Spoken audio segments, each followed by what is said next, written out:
अस्सलाम वालेकुम, मेरा नाम है जहासे बाशमी और ये है टोयोटा प्राडो TX 2018 मॉडल। ये टोयोटा प्राडो का फेसलिफ्ट वाला वर्जन है जो कि 2017 में किया गया था। 17 में इस गाड़ी की headlight, tail light, bumper, bonnets और उसके अलावा इंटीरियर भी काफ़ी सारे चेंजेस किए गए थे जो कि ये कार है। और आप पुरानी वाली प्राडो को फेसलिफ्ट करवाना चाहते हैं तो वो भी करवा सकते हैं। साइकिल मोड्स पर हमने पहले भी बहुत सारी गाड़ियाँ इस तरह फेसलिफ्ट की हैं, लेकिन ये कार ओरिजिनल है। इसमें हर चीज़ कंपनी से ही आई हुई है और डेफिनेटली इसकी फिनिशिंग भी काफ़ी अच्छी है। खैर, इस शिप की गाड़ी तकरीबन 2.5 करोड़ 2 करोड़ 70 लाख से लेकर 3.5 साढ़े 3 करोड़ के बीच में रेंज करती है, depending upon model year and condition. और ये स्पेसिफिक कार TX वेरिएंट है, 18 मॉडल है, 23 इंपोर्ट है और इस पर नंबर भी लगा हुआ है। इस गाड़ी की डिमांड 2 करोड़ 90 लाख रुपए है और ये गाड़ी साइकिल मोटरस्पोर्ट के पास अवेलेबल है। अगर आपने इस गाड़ी के बारे में कोई इन्फॉर्मेशन लेनी है तो आप इस दिए गए नंबर पर कॉल कर सकते हैं या फिर आप साइकिल मोटरस्पोर्ट को विजिट कर सकते हैं, जो कि रावलपिंडी में DC2 के गेट 1 के ऑपोजिट लोकेटेड है। साइकिल मोटर्स पर सिर्फ गाड़ियों की बाइंग एंड सेलिंग ही नहीं बल्कि गाड़ियों में काम भी किए जाते हैं, जैसे कि tints, wrap, ceramic coating, PPF और इसके अलावा फिर यहाँ पे गाड़ियाँ फेसलिफ्ट भी की जाती हैं। ये गाड़ी ओरिजिनल है, लेकिन हमने 2009 वाली प्राडो को भी इस शेप में ऑलरेडी कन्वर्ट किया हुआ है कई बार। वो गाड़ियाँ आपको तकरीबन 1.5 करोड़ की भी मिल जाएंगी और आप उसको 3 करोड़ वाली प्राडो जैसी लुक दे सकते हैं। इसके अलावा फिर यहाँ पे पेंट बूथ भी अवेलेबल है जहाँ पे बेस्ट क्वालिटी का पेंट किया जाता है। सो गाड़ियों में किसी भी तरह के काम के लिए cycle motorsports is the place. Overall it's a great Prado and today I am going to review it. Let's start with the exterior of this car. Looks के लिहाज से प्राडो मेरे ख्याल से फॉर्च्यूनर से बहुत ज़्यादा बेहतर है। फॉर्च्यूनर GR आपको तकरीबन 2 करोड़ 25 लाख तक की मिलेगी और ये गाड़ी अगर आप थोड़ा सा ऊपर करते हैं अपना बजट तो आपको ये गाड़ी भी मिल सकती है, जो कि लुक्स के लिहाज से भी ज़्यादा एग्रेसिव है, साइज़ भी इसका ज़्यादा बड़ा है, फीचर भी बेहतर ऑफर करती है और मेरे ख्याल से इस गाड़ी की टॉर्क भी पाकिस्तान में डेफिनेटली फॉर्च्यूनर से ज़्यादा है। तो मेरे ख्याल से ये गाड़ी भी एक कंसिडरेबल ऑप्शन है। फिलहाल अगर बात कीजिए स्पेसिफिक कार की और फीचर्स की, तो फीचर ये गाड़ी कंपैरेटिवली फॉर्च्यूनर से बहुत ज़्यादा ऑफर करती है। इस तरह से कि एक तो इस गाड़ी की हेडलाइट्स में ऑटो वाला फीचर आता है, ये हेडलाइट है भी बाइसोनॉन वाली, इनमें फिर DRL भी दी गई है और इसके अलावा इसके फ्रंट पर जो टोयोटा का साइन है ये प्रिंटेड है, क्योंकि ये गाड़ी रडार भी ऑफर करती है। रडार एक काफ़ी ज़बरदस्त फीचर है इस तरह से कि इस गाड़ी में क्रूज कंट्रोल अडॉप्टिव आता है, यानी कि अगली गाड़ी को सेंस करके स्पीड को कम या ज़्यादा करेगी। इसके अलावा फिर ये गाड़ी लेंस भी सेंस करती है, अगर ये लेंस से ड्रिफ्ट आउट हो रही है तो ये गाड़ी आपको वार्निंग देगी। इस तरह के इसमें और भी कुछ फीचर्स आते हैं जो कि मैं आगे कवर करूँगा अभी इंटीरियर में जाके। वाइपर स्पेसिफिक कार में नॉर्मल से हैं और इसके अलावा फिर इस गाड़ी में पार्किंग सेंसर्स भी आते हैं। ये चीज़ भी फॉर्च्यूनर ने बहुत बाद में जाके देना शुरू की है, लेकिन एक चीज़ फॉर्च्यूनर अभी भी ऑफर नहीं करती और वो है हेडलाइट वॉशर। ये गाड़ी हेडलाइट वॉशर भी ऑफर करती है। इसके अलावा फिर स्पेसिफिक कार में ये मॉडल की बॉडी किट्स लगी हुई हैं। इस गाड़ी में आप modification as compare to Fortuner बहुत ज़्यादा कर सकते हैं। इसके अलावा फिर यहाँ पे ये इसकी नई वाली ग्रिल दी गई है। बम्पर इस गाड़ी के लुक्स के लिहाज से काफ़ी एग्रेसिव हैं और ये इस गाड़ी का नया फेसलिफ्ट वाला बोनेट, जिसमें ये 2 हम्प्स दे दिए गए थे V8 की तरह, पहले ये हम्प्स इसमें नहीं आते थे। इसके बाद अगर बात की जाए इस गाड़ी की साइड प्रोफाइल की, तो यहाँ भी फीचर्स काफ़ी अच्छे ऑफर करती है ये गाड़ी। ये गाड़ी सिर्फ TX वेरिएंट है, बट स्टिल इस गाड़ी में साइड मिरर रिट्रैक्टेबल भी आते हैं, एडजस्टेबल भी आते हैं, इनमें ऑटो का फीचर भी है, फिर इसके इंडिकेटर भी LED में आते हैं। ये गाड़ी सॉफ्ट अनलॉक भी ऑफर करती है, यानी कि आप इस गाड़ी को यहीं से ही लॉक या अनलॉक कर सकते हैं लाइक दिस। और इसमें फिर ये डेफिनेटली साइड मिरर भी इसके फोल्ड एंड फोल्ड होते हैं। इसके अलावा ये इस गाड़ी के नए फेंडर्स जो कि फेसलिफ्ट में आए थे और ये पुराने वक्तों का ब्लाइंड स्पॉट मॉनिटर जो कि इस गाड़ी में अभी तक आ रहा है। ये आपको बेसिकली इसके फ्रंट टायर का और रेयर टायर का और फ्रंट का भी काफ़ी हद तक व्यू देता है, जिससे आपको ऑफरोडिंग करते हुए काफ़ी ज़्यादा हेल्प मिलती है। फिर इसके अलावा यहाँ पे ये इसमें एयरप्रेस वगैरह कंपनी स्टैंडर्ड आए हुए हैं। ये इस गाड़ी की एब्सोल्यूट साइड प्रोफाइल के लिहाज से ये गाड़ी काफ़ी मैसिव है और ऑलमोस्ट फुल साइज SUV है। इससे बड़ी SUVs भी आती हैं, V8, लेक्सस वगैरह, ये उनसे छोटी है लेकिन ये फॉर्च्यूनर से बड़ी है। और उसके अलावा यहाँ पे करेक्टर लाइन्स वगैरह भी काफ़ी स्ट्रॉन्ग दी गई हैं। रेयर फेंडर इस गाड़ी की काफ़ी बोल्स्टर्ड है। लोग 2005-6 वाली प्राडो को भी इस शेप में फेसलिफ्ट करवा लेते हैं, लेकिन ये वाला ऐसा कट उसमें नहीं होता, तो वो गाड़ी फौरन पहचानी जाती है कि वो ये वाली प्राडो नहीं है। बाकी इसके अलावा इस गाड़ी में कोई खास क्रोम वगैरह नहीं आता। इसके TZ वर्जन के अंदर ट्रिम्स यहाँ पे ज़्यादा बेहतर आती हैं। फिर इसके अलावा इसके ऊपर ये रूफ लेस दी गई हैं जो कि इसकी लुक में एक SUV वाला टच ऐड करती हैं। और उसके अलावा इस गाड़ी में सनरूफ भी आती है, जो कि मैं आगे कवर करूँगा अभी इंटीरियर में जाके। इसके अलावा बैक पे ये गाड़ी क्वार्टर ग्लास भी ऑफर करती है, लेकिन ये फिक्स ही है, ये ओपन नहीं होता। और इसमें डिफॉगर भी आता है, यानी कि अगर इसमें फॉग आ जाए तो ये वो भी ख़त्म कर सकता है। फिर इसके अलावा रिम इस गाड़ी में 17 इंचेस के आते हैं। स्पेसिफिक कार में पीछे बॉडी किट्स लगी हुई हैं और ये इस गाड़ी के TX वाले साइड स्टेप्स हैं। इसमें साइड स्टेप दूसरे भी आते हैं जो कि रिटर्ट करते हैं डोर खुलने के साथ, वो एक एड ऑन फीचर है और आप एक्स्ट्रा पैसे पे करके लगवा सकते हैं इस गाड़ी में। इसके बाद अगर बात कीजिए इस गाड़ी की रेयर लुक की, तो इस गाड़ी का फेसलिफ्ट वाला रेयर लुक है, जिसमें इसकी टेल लाइट्स चेंज कर दी गई हैं। सिर्फ टेल लाइट्स ही नहीं, इस शेप में इसकी ट्रंक की गार्निश भी थोड़ी ज़्यादा बड़ी कर दी गई थी, बम्पर भी चेंज किए गए हैं, टेल लाइट्स भी चेंज की गई हैं। टेल लाइट अब इस गाड़ी में ये लावा LED लैंप्स के साथ आती हैं और इसके अलावा ऊपर ये ब्लैक कलर की टेपिंग कंटिन्यू करती है, जो कि इसकी लुक में एक अच्छा टच ऐड कर रही है।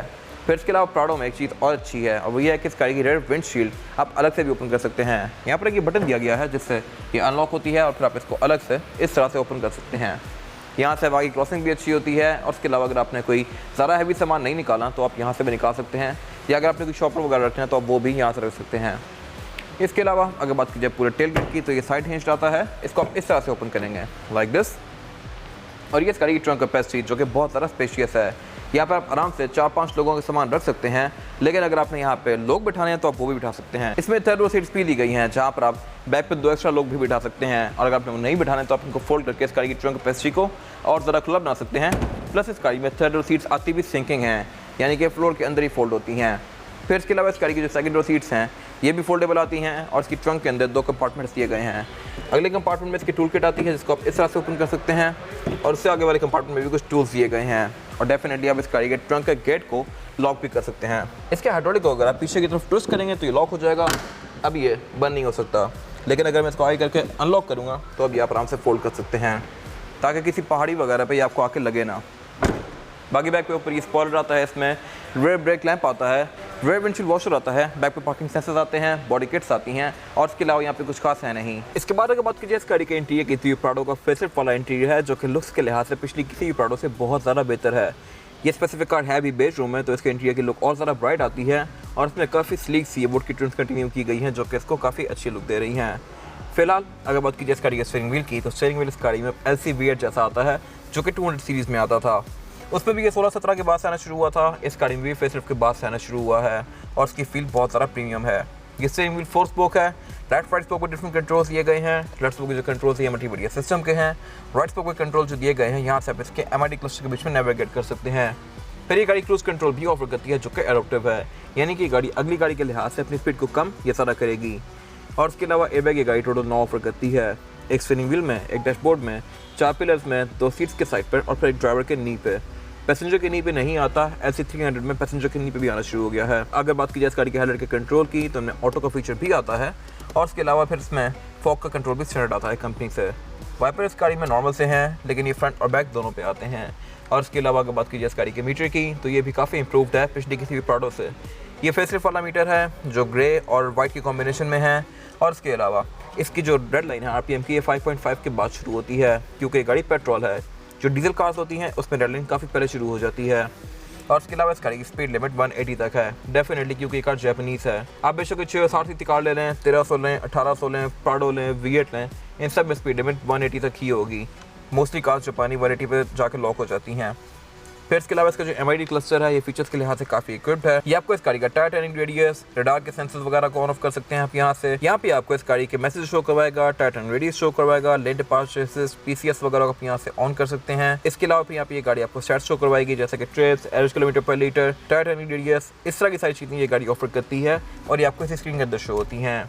ये गाड़ी जब 2009 में लॉन्च की गई थी तो ये स्क्रीन बिल्कुल पिक्सेलेटेड थी, अभी स्क्रीन बहुत ज़्यादा बेहतर हो गई है पहले से। इसके अलावा अगर बात की जिसके मीटर की हाउसिंग है तो ये बिल्कुल नॉर्मल सी है, चीप प्लास्टिक की फिनिश में है, लेकिन इसमें डैशबोर्ड के अंदर भी 3 स्पीकर आते हैं, 2 साइड्स पे, एक सेंटर में सबवूफर। ये ग्रिल दी गई है और इसमें स्पीकर है। फिर इसके अलावा इस गाड़ी में जो एयर वेंट्स हैं ये भी काफ़ी सारे आते हैं, 4 डैशबोर्ड पे दिए गए हैं, 2 बैक पे दिए गए हैं, और उसके अलावा भी इसमें कुछ एयर वेंट्स आते हैं जो कि मैं आगे कवर करूंगा अभी। इसके अलावा अगर बात कीजिए इस गाड़ी के मल्टीमीडिया पैनल की तो ये फीचर्स के लिहाज से काफ़ी इक्विप्ड है, लेकिन ये जापानीज़ में है। आप इसको फ़ोन पे गूगल ट्रांसलेट से ट्रांसलेट करके यूज़ कर सकते हैं, वरना आपको इसको यूज़ करने में थोड़ी सी मुश्किल होगी। लेकिन साइज़ के लिहाज से ये पहले वाली किसी प्रोडक्ट से ज़्यादा बड़ा है, इसकी हाउसिंग भी थोड़ी ज़्यादा खुली कर दी गई है। फिर इसके अलावा उससे नीचे इसका क्लाइमेट कंट्रोल दिया गया है। क्लाइमेट कंट्रोल इस गाड़ी में डुअल जोन आता है, यानी कि ड्राइवर और पैसेंजर अपनी मर्जी के लिहाज से क्लाइमेट कंट्रोल के टेम्परेचर को एडजस्ट कर सकते हैं। और उसके अलावा इसकी जो आउटर लुक है ये भी एल्यूमिनियम की फिनिश में है। फिर उसके अलावा उससे नीचे एक काफ़ी बड़ी ड्रॉट दी गई है जहाँ पर कुछ सामान वगैरह रख सकते हैं। फिर उससे नीचे इसका सेकंड स्टार्ट दिया गया है, 4x4 के कंट्रोल दिए गए हैं। बाय द वे ये कार ऑल टाइम 4x4 होती है, तो इसकी जो 4x4 की सिलेक्शन है वो है H4F, H4L और फिर L4L।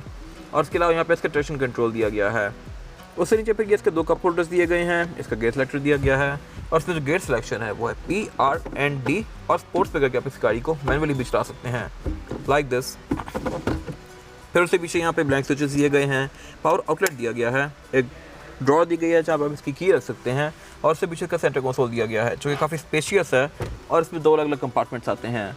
पहले कंपार्टमेंट में आप वर्ड वगैरह रख सकते हैं या इस गाड़ी की कॉपी रख सकते हैं, उसके नीचे वाले कंपार्टमेंट को खोलेंगे तो यहाँ पे काफ़ी बड़ा स्टोरेज बॉक्स है।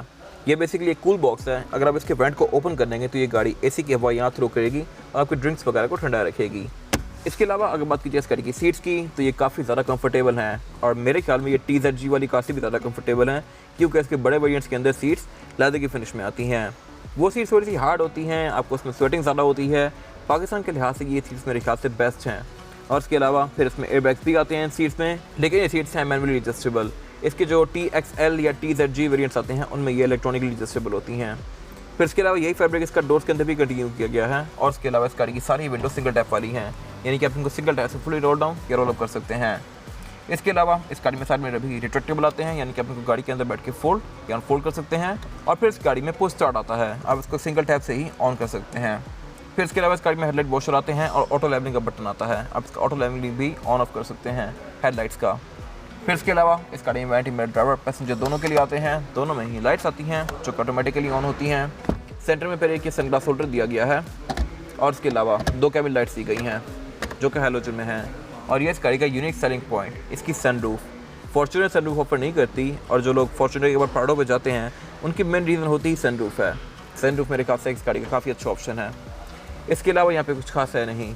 इसके बाद अगर बात कीजिए इस गाड़ी में रेयर पैसेंजर के लिए सीटिंग कैपेसिटी की तो ये भी काफ़ी ज़्यादा स्पेशियस है। मेरे पास यहाँ पे लेग रूम का बिल्कुल भी कोई इशू नहीं है और हेड रूम का भी, क्योंकि ये गाड़ी SUV है। और इसके अलावा बैक पे इस गाड़ी में 3 लोग बहुत आसानी से बैठ सकते हैं। 4 आना चाहें तो वो भी आ जाएंगे, लेकिन फिर ज़्यादा कंफर्टेबल नहीं होंगे। इसके अलावा इसमें फ्लोर बेड भी ऑलमोस्ट फ्लैट आता है। सेंटर में 2 एयरबैग्स दिए गए हैं, चार्जिंग आउटलेट भी दिया गया है। और इसके अलावा यहाँ पे ग्रैब हैंडल्स भी आते हैं जिनको पकड़ के आप ग्रिप करके बैठ सकते हैं इस गाड़ी के अंदर। ये गाड़ी क्योंकि TX है तो इसमें कोई एम्बिएंट लाइटिंग नहीं आती। इसके बड़े वेरिएंट्स में एम्बिएंट लाइटिंग भी ऑफर होती है। फिर इसके अलावा सेंटर में इसके एक सेंटर कंसोल दिया गया है जिसको निकाल के आप इसमें से 2 कप वाटर एक्सेस कर सकते हैं और इसको एज एन आर्मरेस्ट भी यूज़ कर सकते हैं।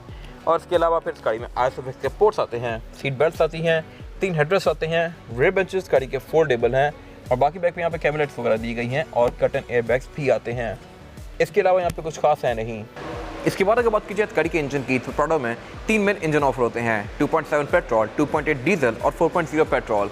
ये स्पेसिफिक कार 2.7 पेट्रोल इंजन के साथ है जो कि 171 हॉर्स पावर प्रोड्यूस करता है with 243 newton meter of torque, जो कि ठीक है बॉडी साइज के लिहाज से। कुछ लोग कहते हैं कि इंजन थोड़ा सा अंडर पावर है, लेकिन आपको एक डे टू डे कम्यूट के लिहाज से ये इंजन कहीं भी कोई इशू नहीं करेगा।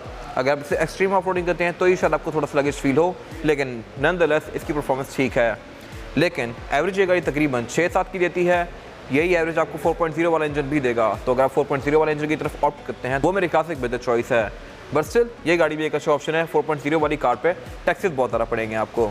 इसके अलावा इस गाड़ी में ABS आती है, ट्रैक्शन कंट्रोल आता है, रडार आता है जो कि इसकी राइड को अच्छा बनाता है। और इसके अलावा फिर इसमें बोनट के अंदर इंसुलेशन भी दी गई है और बोनट इस गाड़ी का हाइड्रोलिक से ओपन होता है। इसके अलावा यहाँ पे कुछ खास है नहीं। ये इंजन डुअल VTI है जो कि फॉर्च्यूनर के अंदर भी आता है और ये इंजन ऑल टाइम 4x4 है। इसके बाद अगर बात कीजिए इस गाड़ी के टायर साइज की तो टायर साइज जो ऑफर करती है प्राडो वो है 265, 65 और 17। इसमें 17 इंच का रिम दिया गया है जो कि लुक्स के लिहाज से बड़ा डिसेंट सा है।